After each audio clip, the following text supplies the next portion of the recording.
Breaking news. Karnataka రాష్ట్రంలో జరిగిన ఒక దారుణమైన సంఘటన. నిన్న చిన్నస్వామి స్టేడియం దగ్గర తొక్కిసలాట జరిగింది. దాదాపు ఇప్పటి వరకు కూడా 11 మంది పైగా చనిపోయారు. అండ్ 50 మంది పరిస్థితి చాలా దారుణంగా ఉంది. తీవ్ర గాయాలు పాలయ్యారు. ఇప్పుడు హాస్పిటల్లో చికిత్స తీసుకుంటున్నారు. అండ్ అందులోనూ ఒక 18 మంది పరిస్థితి విషమంగానే ఉన్నట్టు కూడా డాక్టర్స్ చెప్తా ఉన్నారు. ఇప్పటికే డీకే శివకుమార్ అక్కడ డిప్యూటీ సీఎం అయినటువంటి వ్యక్తి అక్కడికి వెళ్ళి వాళ్ళందరినీ కూడా పరామర్శించే ప్రయత్నం చేస్తున్నారు. అండ్ ఒక 15 రోజుల్లోగా పూర్తి వివరణ కావాలంటూ కూడా అక్కడ సీఎం అయినటువంటి సిద్ధరామయ్య గారు కూడా అక్కడ ఉన్న డిపార్ట్మెంట్ వారికి తెలియజేస్తారు. అయితే ఆ చిన్నస్వామి స్టేడియం దగ్గర ఒక తండ్రి వాళ్ళ కొడుకు ఇంట్లో చెప్పకుండా వచ్చాడు. ఈ తొక్కిసలాట్ల ఆ అబ్బాయి చనిపోయాడు. సుమారు ఆ అబ్బాయికి 19 నుంచి 20 సంవత్సరాలు ఉండొచ్చు. ఆ తండ్రి ఆ స్టేడియం దగ్గర ఏడుస్తుంటే నిజంగా విజువల్ చూస్తే ఖచ్చితంగా బాధ అనిపిస్తుంది. ఆ అబ్బాయి ఇంట్లో చెప్పకుండా వచ్చేసాడు, తొక్కిసలాట చూసి చనిపోయాడు. ఇప్పుడు ఆ తండ్రి కోరుకుంటుంది ఏంటంటే, దయచేసి మా అబ్బాయి చిన్నపిల్లవాడు, వాడిని పోస్ట్ మార్టం చేయొద్దు, మమ్మల్ని కడసారి చూసుకునేందుకు ఒక అవకాశం ఇవ్వండి అంటూ కూడా తండ్రి వేడుకుంటున్నాడు. దయచేసి పోస్ట్ మార్టం చేయొద్దు.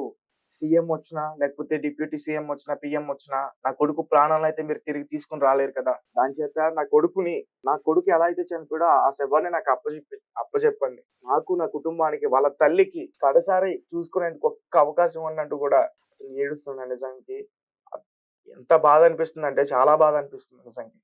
ఎందుకంటే ఒక చేతికి అందుకొచ్చిన కొడుకు చనిపోతే ఏ తల్లిదండ్రులైనా సరే అల్లాడిల్లిపోతారు. సో అలాంటి ఘటన ఈ 11 మంది, కొంతమంది ఫ్యాన్స్ అత్యుత్సాహం వల్ల జరిగిన ఈ తొక్కిసలాట. ఇందులో అమాయకమైన కొంతమంది అభిమానులు చనిపోయారు. అందులో 11 మంది స్పాట్ లో చనిపోయారు. అప్పటికే వాళ్ళు తీసుకెళ్లి బ్రతికించడానికి ప్రయత్నించినా వాళ్ళకి అదృష్టం లేదు, బ్రతికే అదృష్టం లేదు. అండ్ మనం చూడొచ్చు ఒకసారి విజువల్స్ అన్ని కూడా క్లియర్ గా. ఎంత ట్రాఫిక్ అయిందంటే అక్కడ స్టేడియం నుంచి సుమారు 3 కిలోమీటర్స్ వరకు కూడా రోడ్స్ అన్ని కూడా బ్లాక్ అయిపోయి చాలా పెద్ద ట్రాఫిక్ అయింది. అండ్ మనం పర్ఫెక్ట్ గా చెప్పుకోవచ్చు, ఇక్కడ గవర్నమెంట్ ఫెయిల్ అయింది. గవర్నమెంట్ ఏ పార్టీ అనేది మనకు అనవసరం. బట్ అక్కడ ఎవరైతే హ్యాండిల్ చేస్తున్నారో ప్రెసెంట్ రూలింగ్ పార్టీ, అక్కడ గవర్నమెంట్ ఫెయిల్ అయిందని చెప్పుకోవచ్చు. ఎందుకంటే అప్పటి వరకు ఫ్యాన్స్ ఎక్కువ వస్తారని చెప్పేసి తెలిసిన తర్వాత రద్దును ప్రకటించి మళ్ళీ ఫ్రీ పాస్ అని చెప్పేసి లోపలికి ఎంట్రీ ఇచ్చి ఆ స్టేడియం కి 35,000 మంది వచ్చే కెపాసిటీ మాత్రమే ఉంది. కానీ నిన్న 2 లక్షలకి పైగా అక్కడ జనాభా వచ్చారు. అంటే ఖచ్చితంగా ఇది గవర్నమెంట్ ఫెయిల్ అయిందనే కదా, డిపార్ట్మెంట్ వాళ్ళు ఫెయిల్ అయ్యారనే కదా అర్థం. సో ఫ్యాన్స్ వస్తారు. ఎందుకంటే ఉచితం అనగానే ఏదైనా సరే ఎవరైనా సరే ఎగబడి వస్తారు. ఫ్రీ పాస్ అని చెప్పేశారు. సో ఫ్రీ పాస్లు కాబట్టి తన అభిమానించే హీరోని చూడడానికి ఇదే మంచి అవకాశం వాళ్ళు వచ్చారు. ఇందులో వాళ్ళది తప్పు ఉంది అనేది మాత్రం నేను చెప్పను. ఎందుకంటే ప్రతి ఒక్కరు కూడా ఫ్రీ పాస్ అంటే లోపలికి రావడానికి ఇష్టపడతారు. కాబట్టి మరి 35,000 మంది లోపలికి వచ్చే కెపాసిటీ ఉన్నప్పుడు నువ్వు ఎట్లా ఫ్రీ పాస్ లో ఇస్తావు? అసలు ఈ ఆర్సీబీ విజయోత్సవాన్ని జరుపుతుంది ఎవరు? కాంగ్రెస్ గవర్నమెంటే కదా, అక్కడ ఉన్న రూలింగ్ గవర్నమెంటే కదా. ముఖ్య అతిథి ఎవరు అక్కడ? నిన్న వాళ్ళందరికీ సన్మానం చేసింది ఎవరు? DK Shivakumar, Congress party deputy CM ఆయన. మరి ఆయనే కదా చేశారు. ఆయన మళ్ళీ మీడియా ముందుకు వచ్చి క్షమాపణలు చెప్తున్నారు. అసలు ఏంటి సరైనటువంటి జాగ్రత్తలు తీసుకోకుండా అంతమంది ప్రాణాలు పోయిన తర్వాత మీడియా ముందు క్షమాపణలు చెప్తే వాళ్ళు పోయిన ప్రాణాలు తీసుకొస్తారా? ఒక తల్లి డీకే శివకుమార్ మీద కాళ్ళు పైన పడి పాప ఆమెకు తెలియదు, లేదంటే అక్కడే ఎలంకలు చెప్పి తీసుకుని కొట్టేది అతన్ని. పడి ఎంత అలా ఏడుస్తుందంటే నా కొడుకు చనిపోయాడు సార్ అని చెప్పి. అసలు వాళ్ళ వల్లే ఫెయిల్ అయింది క్లియర్ గా.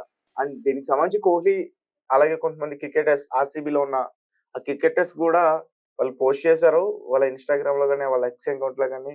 మేము ఊహించలేదు, ఇట్లా జరుగుతుందని అసలు అనుకోలేదు, మాకు కప్పు కొట్టిందన్న ఆనందంగానే మీ మరణం మమ్మల్ని చాలా చింతిస్తుంది, మమ్మల్ని చాలా బాధ పెడుతున్నట్టు కూడా వాళ్ళు మాట్లాడడం జరిగింది. అండ్ ఫ్యాన్స్ కూడా అర్థం చేసుకోవాలి.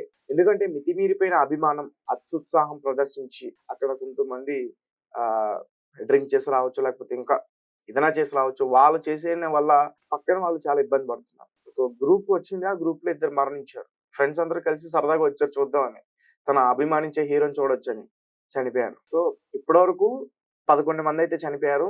అండ్ 18 మంది పరిస్థితి విషమంగా ఉంది.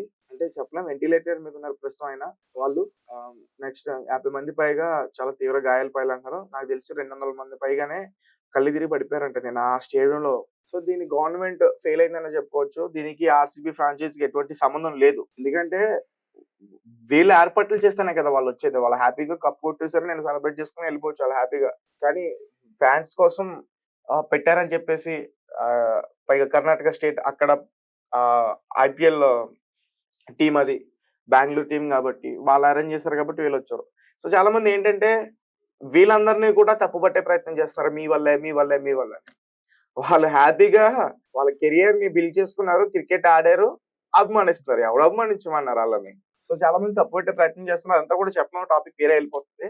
సో ఒకసారి అక్కడ తల్లి అలాగే ఆ తండ్రి అసలు ఏం చేశారనేది పూర్తిగా ఒకసారి నేను చెప్పే ప్రయత్నం చేస్తాను. బెంగళూరులో జరిగిన తొక్కిసలాట్ లో తన కుమారుడిని కోల్పోయిన ఒక తండ్రి దుఃఖాన్ని ఆపుకోలేకపోయారు. పోస్ట్ మార్టం చేయకుండానే తన కుమారుడిని మృతదేహాన్ని అప్పగించాలని అధికారులని వేడుకున్నారు. కనీసం నా బిడ్డ శవాన్నైనా ఇవ్వండి, పోస్ట్ మార్టం చేయకండి, వారి శరీరాన్ని ముక్కలు చేయకండి అంటూ ఆ తండ్రి గుండు విలసేలాగా రోధించారు. నాకు ఉన్నది ఒక్కడే కొడుకు, వాడిని కూడా కోల్పోయాను, నాకు చెప్పకుండా ఇక్కడికి వచ్చేసాడు.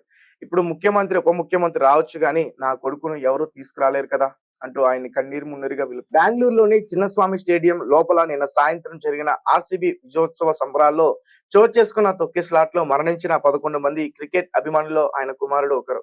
ఈ ఘటనలో డజన్ల కొద్ది అభిమానులు గాయపడ్డారు. గురువారం ఉదయానికి మృతదేహాలన్నిటికీ పోస్ట్ మార్టం పూర్తి చేసి కుటుంబ సభ్యులకి అప్పగించారు.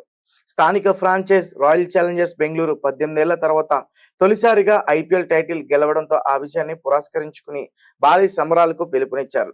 ఈ విజయం రాష్ట్రంలో ఒక ఉద్వేగభరితమైన అంశంగా మారింది. ప్రవేశం ఉచితం కావడంతో ఫ్యాన్స్ భారీగా తరలి వచ్చారు.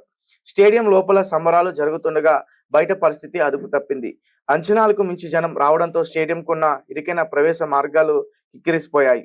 స్టేడియంలో జరిగే సన్మాన కార్యక్రమానికి హాజరు కావాలన్న ఆతృతతో వేలాది మంది ఒక్కసారిగా లోపలికి చచ్చుకుపోయేందుకు ప్రయత్నించడంతో తొక్కిసలాట జరిగింది. సాయంత్రం 5 గంటల సమయానికి ఘోరం జరిగిపోయిందని స్పష్టమైంది. మరణించిన వారు, గాయపడిన వారే కాకుండా సన్మాన కార్యక్రమానికి వచ్చిన చాలా మంది స్పృహ తప్పి పడిపోయారు. గాయపడిన వారిని, అపస్మారక స్థితిలో ఉన్న వారిని సమీపంలో ఆసుపత్రికి తరలిస్తున్న దృశ్యాలు మనకి ఇప్పుడు స్క్రీన్ పైన చూడొచ్చు. అలాగే ఈ తొక్కిసలాటకి దారితీసిన కారణాలపైన విచారణకు సీఎం సిద్ధరామయ్య ఆదేశించారు. 15 రోజుల్లో నివేదిక అందజేయాలని సూచించారు.